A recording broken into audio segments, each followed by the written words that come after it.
Hey, how's it going, everybody? Will Curran from Endless Events, and welcome back to another hashtag event icons. Today, we are talking about the incredible organization known as Search Foundation. You've heard about them. If you've been listening to the show for a long time, I think it's our #1 recommended resource, tip.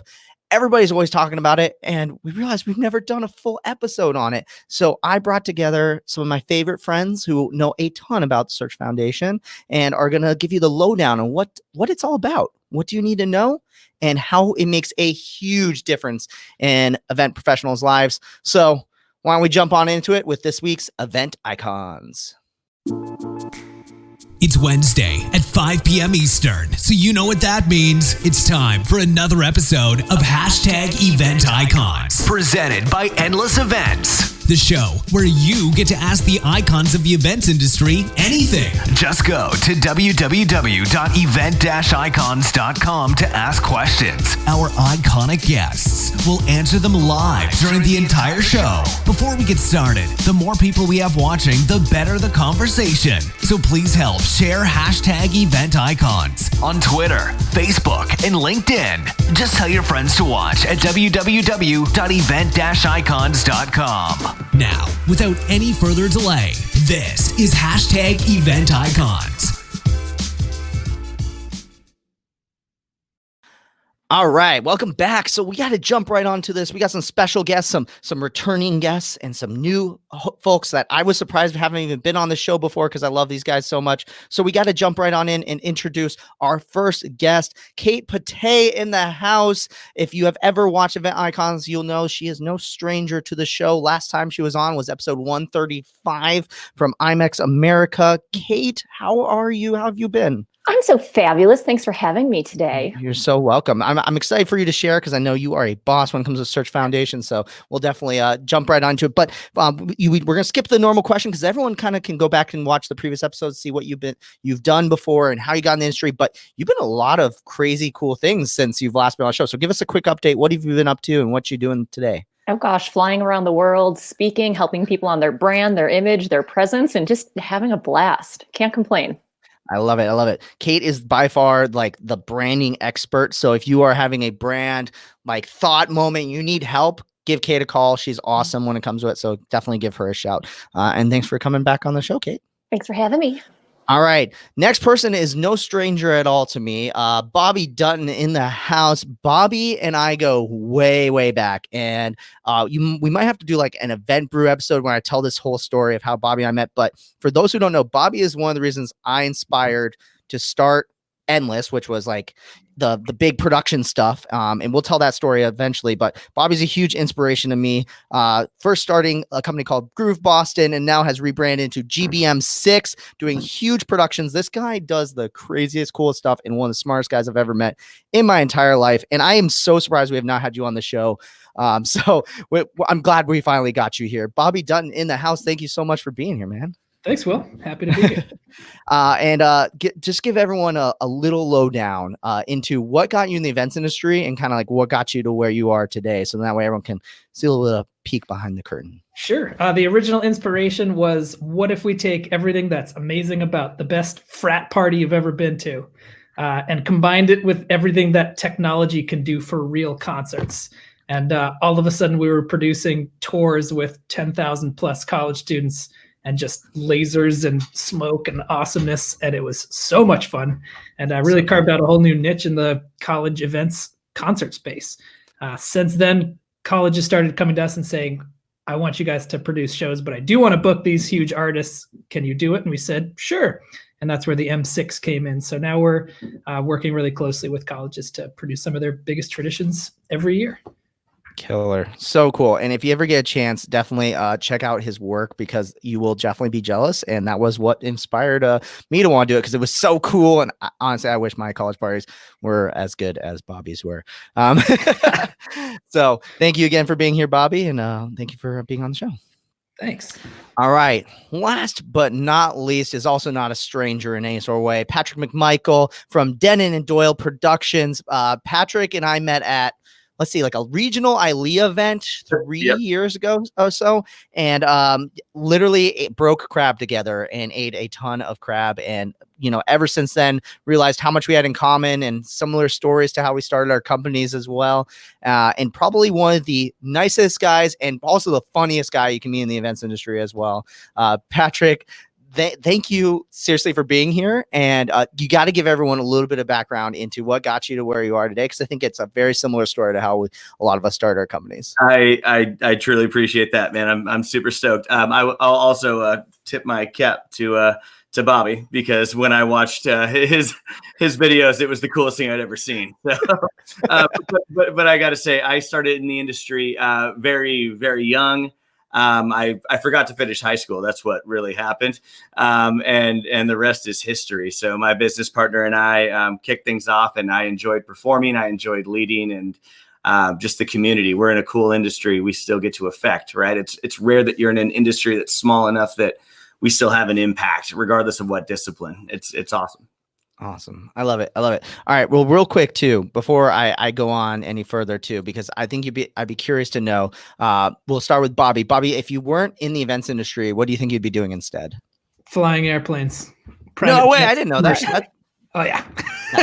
That is awesome. And big commercial jets. You wouldn't do like the fighter pilot stuff and crazy things like that? I don't think the military wants me anymore, sadly.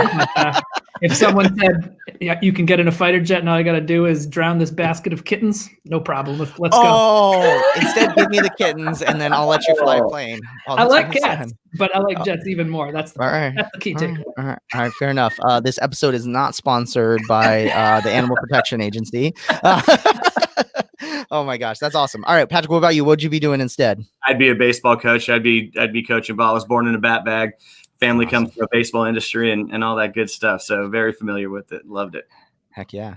All right, Kate. I kind of might know the answer because I think it's changed probably since because before you were working for creative coverings, correct? And then now, and so now you're doing the personal branding stuff. So it might have shifted. What would you be doing instead? I feel like it would be the branding stuff because obviously you're like, I'm going to go towards the branding stuff now. What would you be doing if you were in the events industry? Oh my gosh, I love it. I'd still be sitting on a beach drinking pina coladas. I mean, I was getting paid for it at that point, but I do now, so it's okay. That's awesome. I love it. All right. Well, I want to dive into this because we only got 54 minutes left to jam pack as much about Search Foundation. And I think that people need to know about this organization. It's evident by all the times that every single time someone recommends and says, hey, you got to check this out. You have to be aware of it, whether you're doing or just being aware of it and sharing with other people. But I think that let's start off with the what is Search Foundation, and just at a very basic level, and then maybe we'll jump into like who is it for after that. But who wants to dive into that nut of a question and talk a little bit about what is Search Foundation? All right, Kate, lead it off. Tell everyone what is Search Foundation and what exactly is it? Search Foundation actually stands for Special Event Assistance, Relief, and Crisis Help. So anyone in the industry that has a catastrophic illness, an accident, a loss of any kind can apply for funds direct from Search. So it's very special in that fact.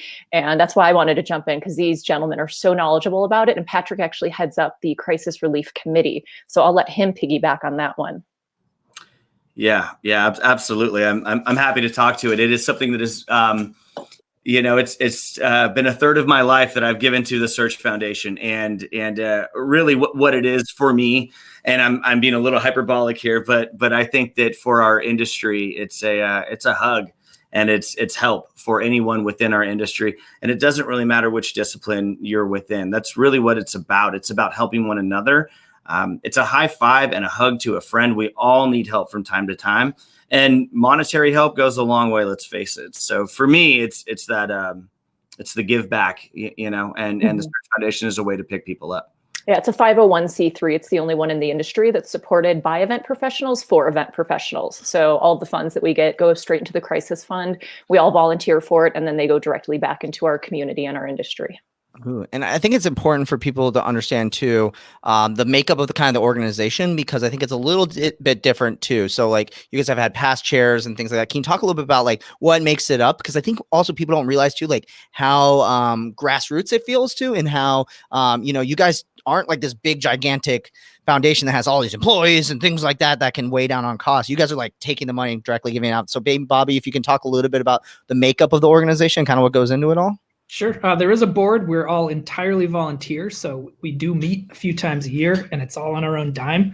And I think that's important to emphasize. If people are contributing to the cause, it's not paying for our dinners and drinks and travel. And rest assured, we're eating and drinking and traveling, but that's not coming out of the fund or anything like that.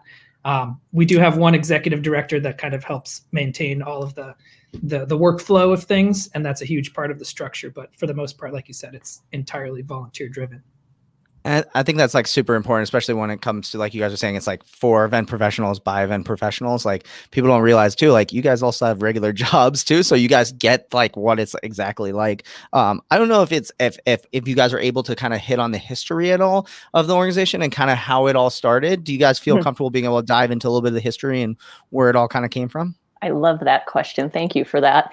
Search actually started in New York City at the height of the AIDS epidemic. We had event professionals in crisis. We didn't know why people were sick. We didn't know why people were dying. And we wanted to help as a community. That's what we do. We're in hospitality. So we help people for a living. And it started as a grassroots, privately funded, and people started reaching out on top of that and said, I have things like breast cancer, or I'm sick, or I lost my spouse. So it changed the scope a little bit to include any type of illness. And then in 2005, when Hurricane Katrina hit, people were reaching out for different types of crisis. They lost their homes, they lost their businesses. There were all these natural disasters, the wildfires. So the scope changed yet again. It was actually incorporated as the 501c3 in 97, and it's been going strong ever since. So any type of catastrophic loss or illness, and if you're part of the industry in any way, shape, or form, you can apply for help. But yeah, it started in the 80s. It started in New York City. We have some great people like Jacqueline and Rob and everyone, Michael Cervelli, who were huge people that really jumped in and helped with that. And Patrick, I know you've been a part of it for longer than I have, so you have more story than even I do. Yeah, well, I do, and I appreciate you saying that. Richard Aaron was one of our founders as well, formerly with BizBash, and it's as you mentioned, Kate. Like in the '80s, they just weren't aware of what was happening, and we needed help. And the diversity, I think, we're such a diverse just industry as it is, right? So our ability to help each other, like we said, is for event professionals by event professionals. That really is where it's at. But us being able to lend that helping hand was a big deal. And when Katrina came around, that's when things really began to gel for the Search Foundation, because we realized that this was more than just, some individuals that were doing well, that were willing to help other people. Really, that's when it just launched industry wide. And so as much as Katrina was just a horrible, horrible experience, in many ways, it's what helped us help so many more people now because of that disaster. Well, I'm curious to know too. I mean, you guys started kind of hinting on it a little bit. So maybe I'll start off with the easiest question, and then I'll go a little bit more in depth in it. What cases, so someone says like, okay, so Search Foundation is out there to help, and you mentioned a little bit about crisis and a little bit of things that you guys have kind of helped with. At what point specifically, what sort of scenarios do you guys commonly see, and what sort of scenarios would you say, like as soon as you hear someone talking about this, you would say, you need to get in touch with Search Foundation? And any one of you guys, feel free to jump in and feel free to quick fire off like all the different scenarios where this is the Search Foundation can help with. I can list scenarios for days as the crisis relief chair, right? It's the toughest job that I have. I'm not paid $1 for it, and I would never trade it for the world. But funny enough, man, it is like you sit there in your chair, you watch the news come on, you see a natural disaster come in, or what we're dealing with right now, right? I hate to use the C word with the coronavirus, but like I mean, I'm watching this and I feel like I'm a news agent, like I'm a first responder.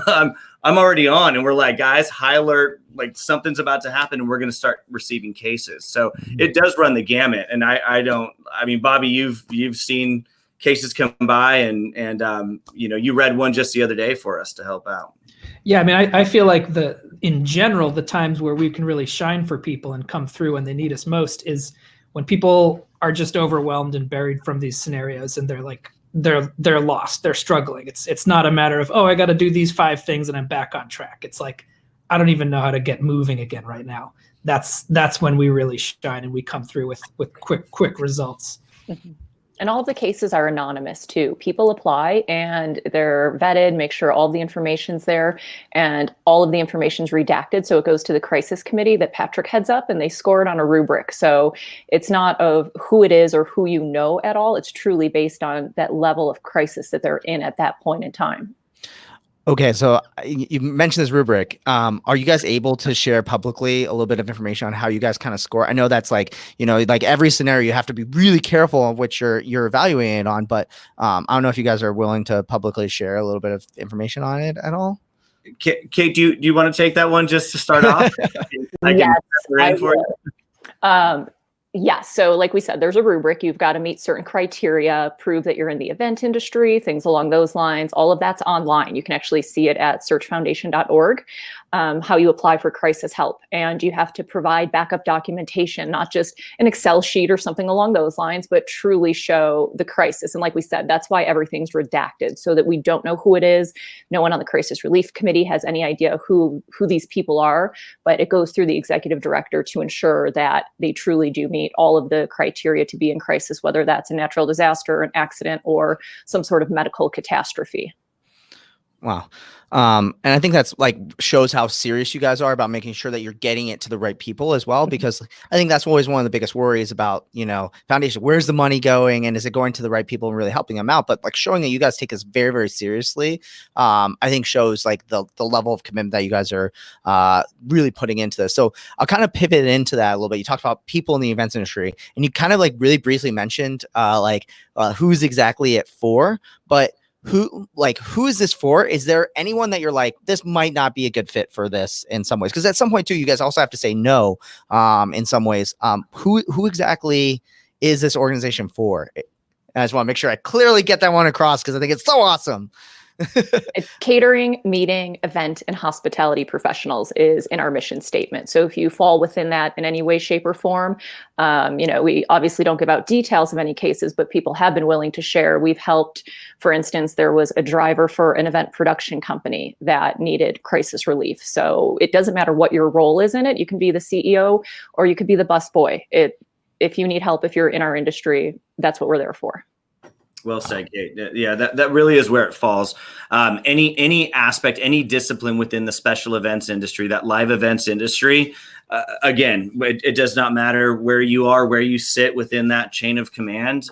If you're in need, we're here to help. And there is an application process. I mean, going back to kind of the process that we follow for a crisis committee, it really is a full blown. I mean, we do the best that we can to turn around a case.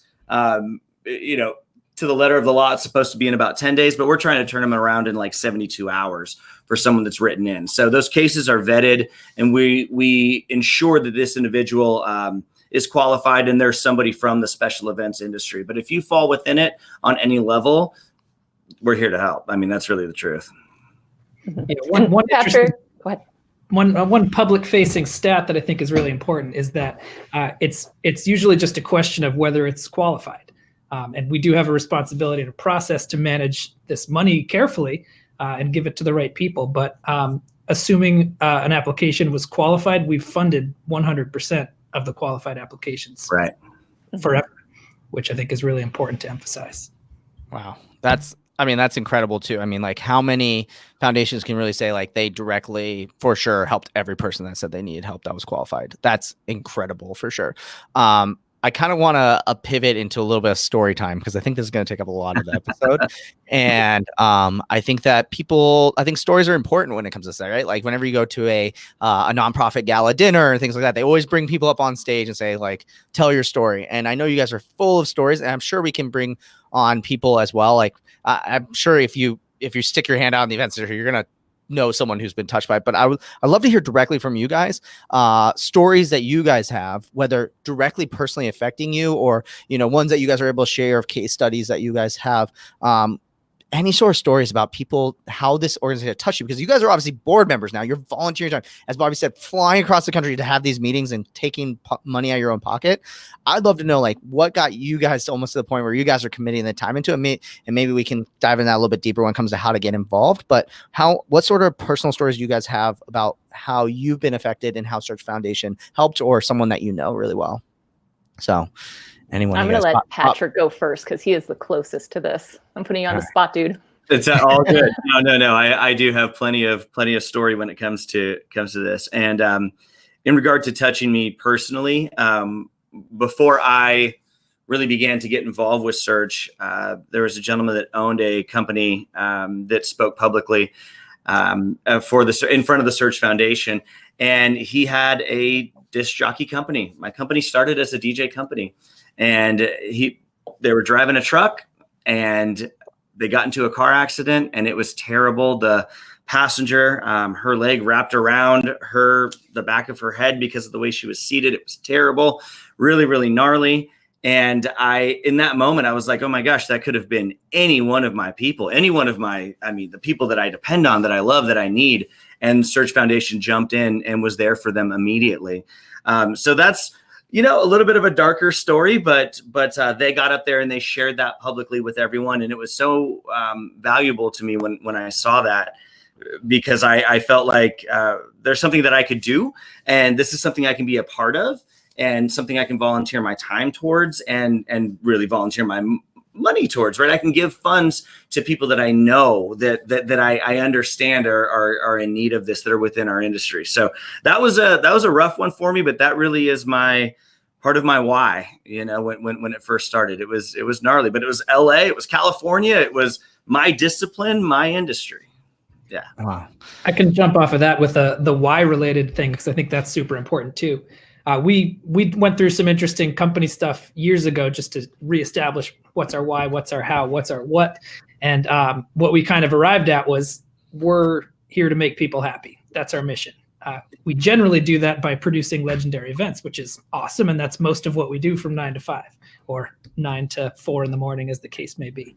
But we realized that we were working really hard to make, college students happy. But college students are, pretty happy already. And then all of a sudden we started seeing that there's people out there that are just like us, that are not only not happy, but they are really struggling. And maybe it's critical that we give a little bit of our energy and resources to tackle the people that need happiness most desperately, because they're far off right now. And that was a big catalyst for me. Yeah. While you're kind of jumping off that, Bobby, do you have any specific stories that you want to share about case studies or anything like that you were able to share? I don't get that close to the cases, because that's Patrick, and that's part of the compartmentalization, which I think is important. But the specific stuff for me was around Katrina. That's when I started hearing about this stuff and feeling compelled to be a responsible part of this industry. I remember between Search and Event Pros Take Action, I said, okay, yes, I'll go to this fundraiser, and yes, I'll buy a ticket, but I also want to know who's running this. How else can I help?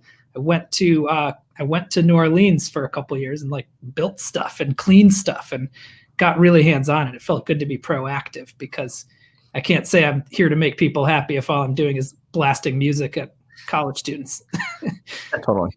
I think one important thing to know, I just realized we didn't really even mention this, but Search Foundation is national. International, I should say. And you guys are all based all throughout the country in all different regions. How do you guys, Patrick talks about a little bit about how he's just watching the news all the time and he's just kind of being aware of it. How do you guys best manage the fact that there's so many things happening all across the world that there could be a crisis happening every hour? Is it mainly just the team and everything that's coming in and just everyone just making sure that they help in any sort of way? How do you guys manage that much influx of things happening on around the world? Everyone's got their job basically that they do with Search and what they're in charge of. Like Bobby said, he's brands and assets. He makes sure that we're always on point. Everything we put out there is on brand and looks amazing for it. Patrick takes care of the crisis relief. We have an outreach one. We really rely a lot on our supporters, people that know who Search is, that donate to us. They jump in. I see it more times than not on social media, on Facebook, that you see someone posting something that's maybe not great, and all of a sudden 10 people jump in and start tagging. Have you talked to Search? Have you talked to Kareem? Have you tagged Kate? And you just see it organically grow from there. It's our people. Like we said, we're hospitality. We take care of each other. So as soon as someone knows there's need, and we will do targeted marketing. When there were fires, for instance, up in Edmonton a few years ago, I know that we purposely reached out to them specifically and said, we're here. If you need help, please come to us. That's incredible. Yeah, to that point, I mean, it's the search army, man. That's where awareness is so important. And when we talk about like brand initiatives and things of that nature, and keeping a consistent message, it is so important because we rely on the search army to spread that word. You know, we need the search team, all of our supporters, to spread that word. And I know that we'll talk about the search 100 here and 100 here in just a little bit, but I really feel like we rely on the people that support us to spread that word such that we can do our job in helping people, you know? And to that point, people spread the word and we get a lot of cases and people that request help. Year over year, we receive 48% more cases than the year prior. That's how quick this need grows. This is how much more we need support and people to jump on board for the Search 100 and continued giving and donor, whether that's individual or corporate, because that's a big number, 48% more every year. Wow, 48% more cases come in every year. Essentially, like what you consider growth, and most people would be like, "Yeah, this is awesome." And sometimes you're like, "Wow, we have so much more stuff to help with." That's crazy because you think that it would at some point stop, but like at some point, you guys are doing such a good job making sure people are aware of that it's there to help. I mean, that's fantastic in so many different ways. I'm gonna ask. I'm going to ask a hard question. Then I want to come back because Kate, I know you have a personal story too that how the organization affected you. This might be a hard question. I told you guys I wasn't going to ask you any questions you didn't know the answer to. But are you guys growing support back to help these cases at 48%, or do you guys finding that you guys need more help? I think that's we always need more help. Because we want to continue the initiatives. I'd love to see that number of people we help go up more than 48%, as sad as that is. But it just shows we're helping more professionals. And we are keeping up at this point right now. We have not turned away any cases. We have funded 100% of those.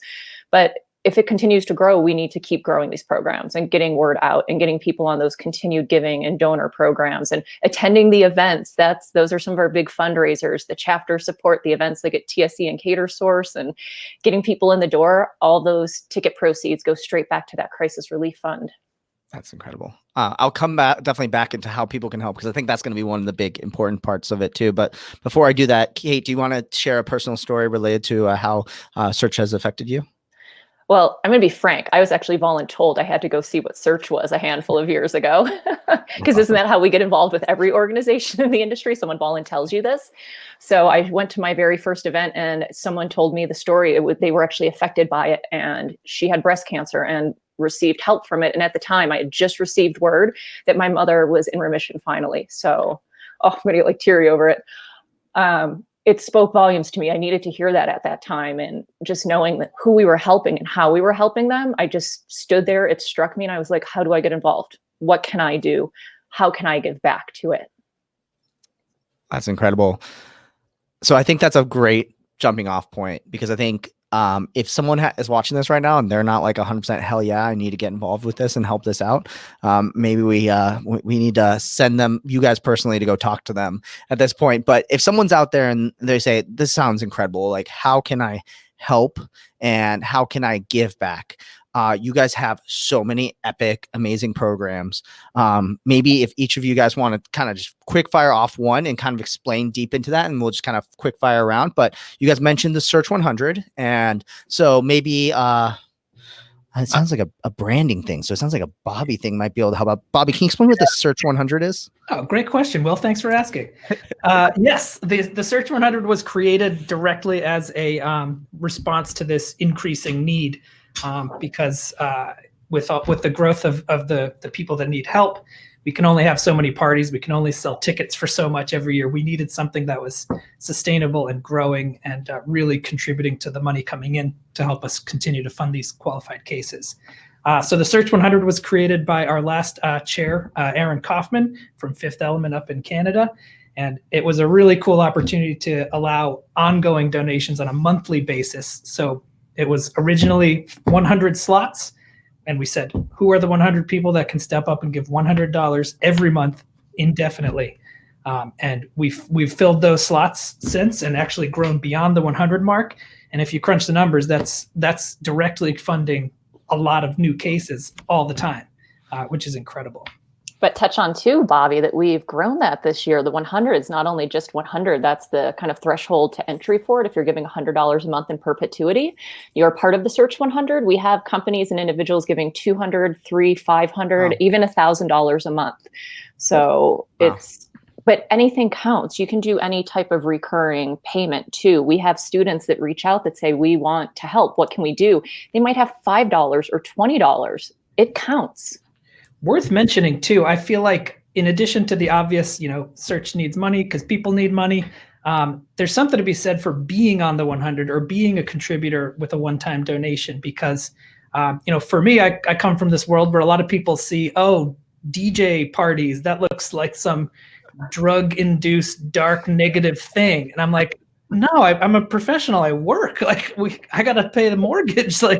Don't accuse me of being related to all this nasty stuff just because you saw a movie with a scary scene about a dance club. So going kind of on the other end of the spectrum and saying no, we're here. Not only are we a positive force for these events, but we're taking care of people in the industry who really need it. And it's a satisfying way to really put your money where your mouth is and say, yeah, we care. We're here. People need help and we're the ones giving it to them. So that's an interesting way to kind of motivate people who might be on the fence about joining up. Yeah.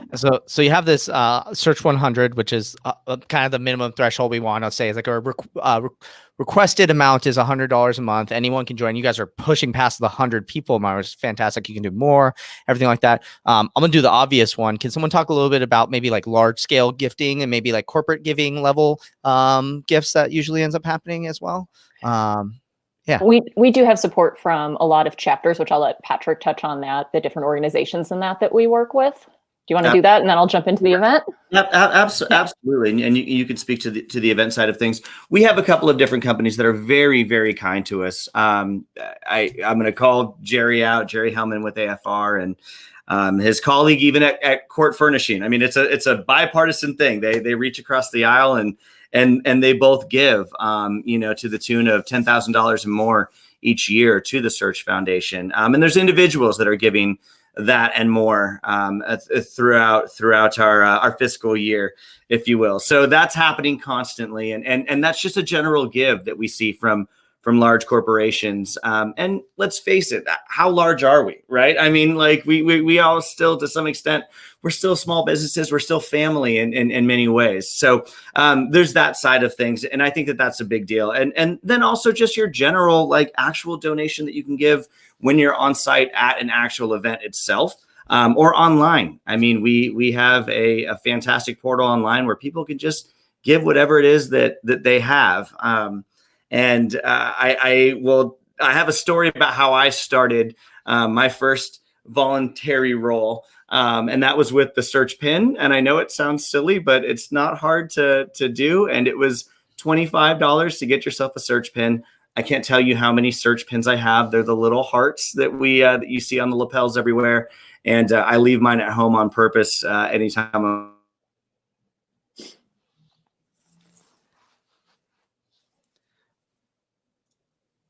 I think we lost Patrick for a split second. Oh, he's back. All right. So wait, you were saying that you leave it at home. Is that so then that way you remember you just buy another one every time? So I have to buy another one every time. It's that I leave my search pin at home on purpose. Always. I love it. And you guys kind of mentioned that chapters, maybe of organizations beyond just the big companies, but chapters and organizations as well. So I want to give a quick shout out, Photo All-Star, saying their chapters in Orlando and South Florida are huge contributors to Search Foundation as well. So it sounds like if, for example, ILEA chapter, and we'll talk about association support in a little bit, but if an ILEA chapter or a NACE chapter or a MPI chapter probably wants to get involved and donate as well, that's definitely possible as well. So thank you, Photo All-Star, for joining today and your constant support as well. And Kate, you're talking a little bit about events. And I was going to the end to promote this awesome event that you guys do that everyone loves to talk about. But maybe can you tell everyone a little bit about the event and how that kind of contributes to the overall mission? It is our annual signature event. It's at TSC Cater Source this year in Las Vegas. It is 3 weeks from today, March 11th. It's being hosted by Caesars Entertainment, and we have so many amazing sponsors for it. Expect probably 400, 500, 600 people, somewhere in that range. It's the amazing people in the industry that want to give back. And let's be real, it's a C and B scene at the same time. It's the event that you definitely want to get a ticket to, but it's all the event people putting in all that they've got to put on an over-the-top show for you. So this year we've got Jordan Kahn Orchestra, who's donated his services, and so many incredible sponsors. There's still a few VIP booths available for that, but it's the after hours party. So it goes 9:30 p.m. to 1:30 a.m. on Wednesday, March 11th. And you can get tickets online at searchfoundation.org, or if you want to add them on to your TSC or Cater Source registration, they sell tickets for us as well. We've got an amazing partnership with them. They've supported us for so many years, and we appreciate their help in always blocking out time for us. So that's the fun one. Like I said, 3 weeks from today, but we do them in conjunction with ILEA Live, the Northwest Event Show, and there's a handful of other conferences. This one's going to be fun though, and dress sharp, all white. That's kind of the unsaid theme for this year, which Bobby's helped with all the graphics for to make sure that's known. And I'm getting so many messages as we're sitting here that people are like, I hate you because I don't want to wear white. Just do it. Just do it. I promise. It'll be fabulous. I just know that part of my favorite thing about Search, besides helping people, is looking like a dressed up gentleman with Patrick enjoying a fancy cocktail. And I've got a white James Bond dinner jacket on the way. So I'm not ready for the white. I'm not ready for the white, Kate, but we'll make it happen. That's awesome. And so not only attendance of actually like, because the ticket price goes to being able to donate, but also as well, just showing your support as well. All right, let's hold on. I've totally forgot. I'm such a jerk. Do it. So you should see what we had donated. We have a live auction this year. Not only do we have 4 trips through the Caribbean, the ones are Panama. Oh gosh, I forgot the other 3. Panama, St. Lucia, 2 other islands. It's going to be so cool. And then we also have, this is amazing, a diamond ring that Bill Pry, he got donated to Search back in 2000 with Michael Cerbelli, this beautiful ring from a gorgeous singer, and he's donating that back for us to auction off on site. So if you want a cool trip or some sparkles, hi, I love all of these. You need to come. Do you know Kate? Come on. I was going to say too, that for anyone who's watching this episode, maybe it's after the March date of the event and you're like, oh man, I missed it. Happens every year. And like Kate said, they're at almost all the events. So you'd be really surprised, I think, if you can go to an industry event and not find something search related to go to. And that's why following you guys, I'm guessing like on social media and getting on your guys' email list is really, really important as well. Bobby's just like branding. Yes. Marketing. Yes. Marketing. And we have to give a shout out to Mark, who's doing our social media with Tui, Mark out of New York and Tui from LA. Mark got this all set up for us, and he is kicking butt over there with social media on that site. So please do follow along. It's Search Found. Awesome. I love it. Let's keep going down the way. More ways that people can help support Search Foundation. So you got Search 100, large corporate gifts, attending the events. How else? Keep laying it on me. Chapters. That's what Miss Judy Brillhart's in charge of. Patrick, you jump in. I know you love our organization. Absolutely. So I was born in ILEA. That's where I hatched from. And I want to be super clear that ILEA, sometimes Search gets confused with, so is that just an ILEA funded foundation? No, that is not the case at all. It's the special events industry as a whole. But local chapters, whether it's MPI, PCMA, obviously ILEA, but we've had many local chapters that put on events. NACE is another that's been kind to us, that have put on events, and the fundraising goes back to Search. 2 years ago, locally here in San Francisco, we do a giant event for GMID, and all of the proceeds went to the Search Foundation. So these are just some creative ways from a chapter standpoint, even from a collaborative standpoint with your different organizations that can come together. Search is just a great way to give, and everything's going right back to individuals that are in need. Mm-hmm. And if anyone wants to get involved or figure out ways to get their chapter involved, that's what, like I said, Judy Brillhart out of Boston is spearheading. She's putting together a chapter toolkit. So if you're not even sure where to start, you can, whether that's, silent auction like April 7th, NACE and ILEA do the NICE Awards in Chicago every year. Their entire auction is going back to the Search Foundation. I know ILEA Calgary, for instance, does a ton with us as well. And Miami NACE actually just launched in January. And at that announcement party on the 16th, Miami announced that Search is going to be the recipient of the year for all of their charitable giving. So there's ways to do it. If you're not sure how to help, just reach out to any one of us. That's awesome. All right, let's keep anything else. What other ways can people help out in any sort of way? Maybe non-monetary ways, things, volunteering, how else can people get involved? I'm just gonna let you guys keep laying it on. I'm taking notes down.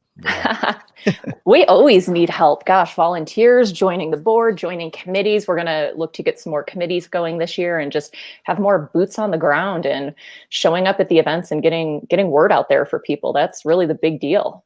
And I'm guessing one of the best ways is just go to searchfoundation.org and find the contact form and say, I want to get involved. Is that the best way? Mm-hmm. Or reach out to any one of us. You know how to find us. We're pretty easy to find. That's true. That's true. Any one of us. We're all Googleable, all three of us. And I would say that search is unique in the sense that, it's not as though it's a chapter, right? We're an international board, if you will.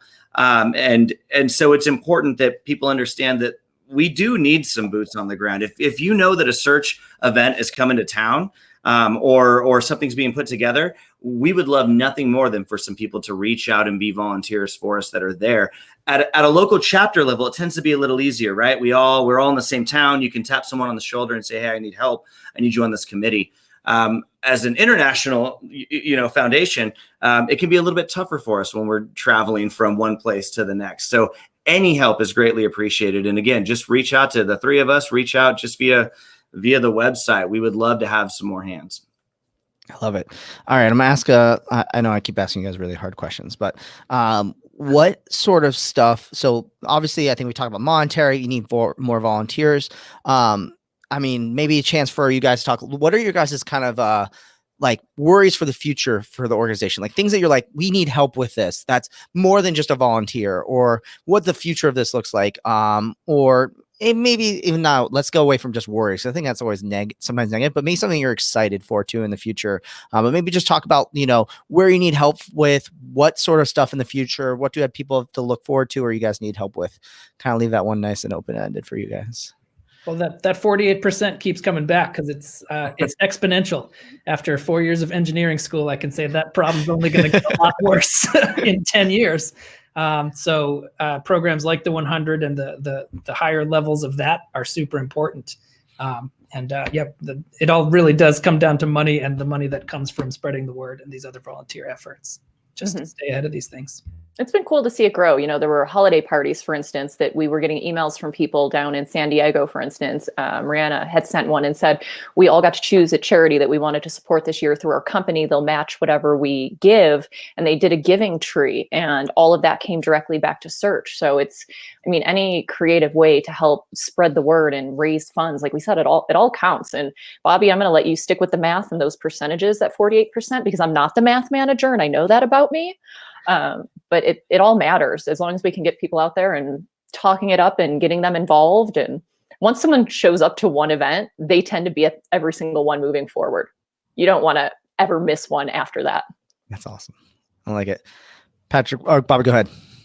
Something that we're excited about is kind of reconnecting people to the work that we're doing. This compartmentalization that we talked about is good and it's important, but something we started doing at the last board meeting was just reading some testimonials of the help we actually gave and what it meant to people. And that was special. And I think we've got some really good projects in the works to kind of reconnect the people that are giving at every level so they know exactly what the need is and why it matters so much. I think it's such an important thing because I found that when I'm a part of, nonprofits and, some sort of giving organization, that sometimes it's you sit in these meetings talking logistics and what you can do to help. And sometimes you kind of forget. And then it's kind of that annual event where you finally see and meet people you've affected directly. And you're like, oh, now I remember why I do this. I really care. Oh, yeah. This is awesome. And I so think that's many huge. people. So many people come up to you and will tell you once they figure out you're on the board or they see the heart pin that you're wearing. I've been bombarded. I've stood at trade shows that have nothing to do with the industry I've been speaking at, and someone will see that pin that I'm wearing and they come up and say, oh my gosh, that's Search Foundation. Do you know that you helped someone that worked for me? And they'll go through the whole story. And while I don't want to know all of those stories because I'm not Patrick and I'm not crisis relief, and I very much let him steer that ship. At the same time, it's so rewarding to have someone tell you, you kept the lights on in my house, you kept food on the table for us. That's awesome. I love it. Patrick, what's something you're excited for, or something that you want people to be aware of in the future for Search Foundation? Absolutely. So I think for myself personally, when I look at what it is that we do, there are two different things. You mentioned the word concern, and I don't want to go down a negative route by any means, but we do need to be fiscally responsible to the people that are donating that money back towards us, right? And so it's important to us that we continue to have those funds come in. And I would say, if I can just be honest with you, just show up. Like, just show up. If you know there's a search event, everybody doesn't have $100 to give. And I can tell you right now, around our board of directors, there are some people that have a whole lot to give. And there are others that don't have as much, that need to do more. I'm one of the ones that needs to do more. And I'm happy to say that. And so I think that just showing up, buy a ticket and be there, that's what I would love to see. And that's what I'm excited about as we begin to move forward. And this really spreads amongst the entire industry and the different associations, and wider than just a couple of local chapters or a small group. It really is going industry wide. So when you see the Search Foundation, show up. Just show up. I like it. I'm curious to know too, can people buy the pins online, like on the website? Like, I think everyone's just like, I want to get a pin. And I think it's the coolest thing ever. Cause you'd be really, I think, surprised when you realize, cause like sometimes, like, I think you first see it and you're like, oh, it's just a heart pin. But then, like, now you're aware of what Search Foundation is, and now you'll see it everywhere, right? It's kind of like once you see a Tesla, right, you can't unsee it, kind of thing. The downside is those pins are diamonds and gold. They cost about $7,000 each. It's been a real drain on the It's been killing us. Let the record show that's not true. That's not true. Yeah. Cool. Well, we got about like 15 or so minutes left. Is there anything that you guys think that you want to make our audience aware of when it comes to Search Foundation that we haven't talked about so far? We know everyone's given us a lot of support already, and we keep asking for more. And even though we're very forward focused a lot of the time, we appreciate the work that everybody's been doing to help keep us going. So thanks for everything so far. Mm-hmm. I love the fact that we're like the Switzerland of the industry. It doesn't matter what acronyms, letters you have after your name or which ones you belong to.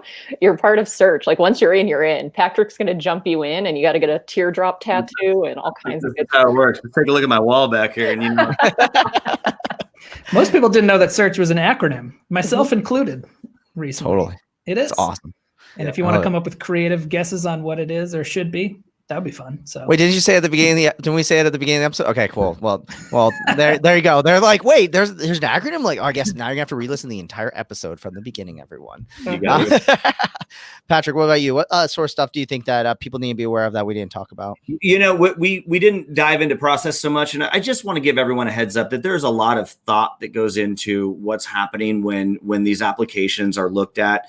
The anonymity is so important. Every case is anonymous, and Kate touched on that. But for myself as the crisis relief chair, all these cases are being vetted. So it's important that people that are giving us these funds, it's equally as important that the people that are giving us these funds and the corporations that are doing that know that there's a process that goes behind this. Each applicant is vetted. There are letters of recommendation that need to come in first. It is then dispersed amongst a committee. Those committee individuals do not talk to each other about how they would grade. So it's just very, very important to me that everyone understands that we look at everything with a critical eye. And these funds are going to the right people, the individuals that really are in need. And I just want to make sure that we get that across to everyone that's a part of the Search 100, a corporation that's given us $10,000, or somebody buying a search pin. Your money's important to us, and we value it, and it's going to the right place. It's important they know that. That's awesome. All right. So I swore to you guys I wasn't gonna ask you guys hard questions, but I got a kind of hard question to ask you. So I'm gonna twist our last like two questions to fit a little bit more into the episode. So normally we ask like, what's your one tip for event planners? And we talk about like event tips and things like that. But I feel like there might be a better opportunity to talk about tips that you have for someone who might be going through crisis in their life. And I feel like, the obvious answer is just contact Search Foundation, but I'm going to challenge you guys to a little bit of a harder question on what would you have as a recommendation for someone who maybe is going through something on their end, whether it's like their business is struggling, maybe they had a health related something, or hurricanes come through their town, whatever it may be. What's your recommendation for anyone going through crisis in the events industry? My biggest thing I would say is to speak up. I think there's a stigma that comes with asking for help in any part of your life, and to be able to raise your hand and say, I need you guys. can you be here for me?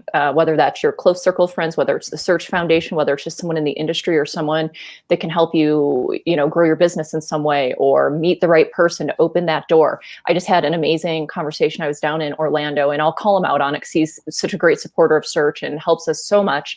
Mark Wells with Hello. He is fantastic. Their DMC supports us quite a bit. And he was talking about the fact that there was a vendor they were working with that didn't have, his margins weren't right.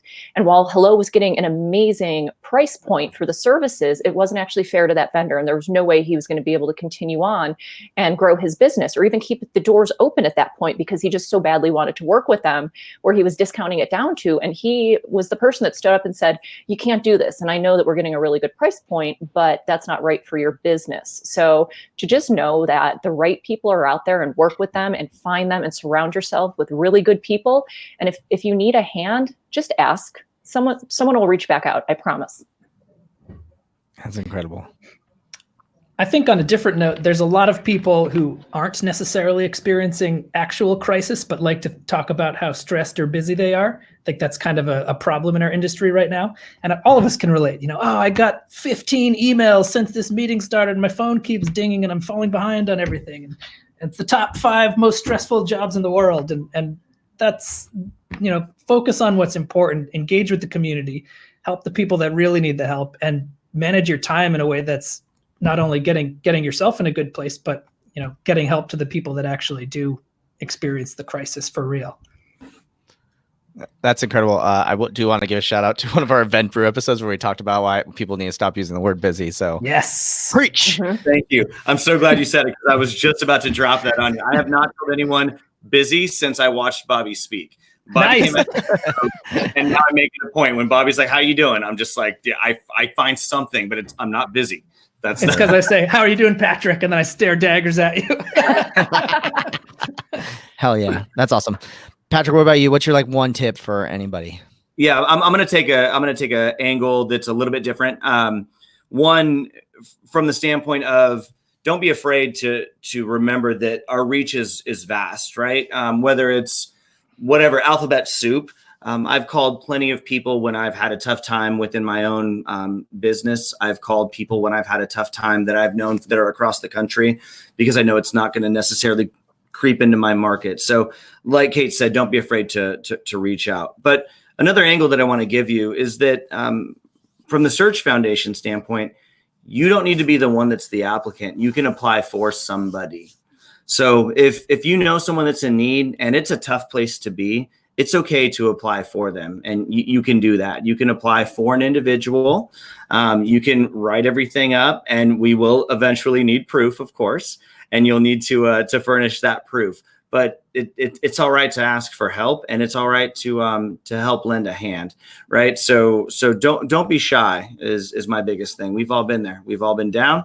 And we're here to pick people up, man. That's what it comes down to. Don't be shy. Mm-hmm.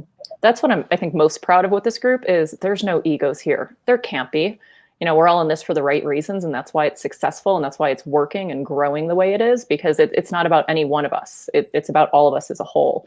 We come to that table, and it doesn't matter if we sit across the table typically as competitors or anything. We're just there to help, period. Yeah, there's a really cool bond that shows that we're all here in it together. And Kate texted me and Patrick yesterday, hey, can you guys jump on this thing? And we didn't say, oh, well, I got this other thing. And I hate said, Will. Yeah, he's so annoying. Yeah, we'll be there. No, we said, yeah, you got it. You didn't mention Will was going to be on this thing. I love it. All right. So I got one last question for you guys. And this one, you can go a little bit non-Search Foundation if you like to, or feel free to keep it tied in with theme. But we always love to ask what your favorite resources are. So you guys are icons. You guys have done iconic things at amazing events. And you guys are running one of the most iconic foundations in the events industry. What's your guys' resources that you guys want to share with everybody? Whether it's favorite books, blogs, anything at all. What do you guys got to share with our audience? You guys, I'm the dork, and I'm just going to go there. I'm a part of like 6 or 7 different book clubs. They're all industry people, all in different, reaches and disciplines of it. But we all stay in touch that way. And that's how we connect and grow ourselves and grow our businesses. There's one I fly down to Vegas for brunches occasionally and meet up with them. But that's how we stay connected. And, some of them are completely business, and then some are just to stay together as friends. So I love my book clubs. If you're interested in being in one, feel free to reach out. I don't do Dungeons and Dragons. I do book clubs, you guys. We really wanted to do Dungeons and Dragons. Patrick, what about you? So I'm also a book guy. And I am also a big podcast guy. I think it's important that we keep our brains open to stuff that also isn't just within our industry. So there's a couple of different podcasts that I listen to that have nothing to do with the industry, and I find a way to tie them back in. I'll go ahead and drop their names. Stuff You Should Know and Ridiculous History. It's hilarious when you reflect back on things that happened in the past and how you can apply them now, or some of the different outlooks that we had then. But I'm also a book guy. I just recently read The Brand Called You. Peter Montoya was the author. Great book. Super easy read. Pick it up. You'll get through it quickly. But I'm constantly plugging into to stuff like that. I think it's important. And then for me, just at a tactical level, we spend so much time, those of us that are on different boards and those of us that volunteer on committee, even at a committee level for these different industry associations, right? Whether that's, the Search Foundation is one thing, but all of us are a part of Alphabet Soup, right? MPI, ILEA, and PCMA, and all those things.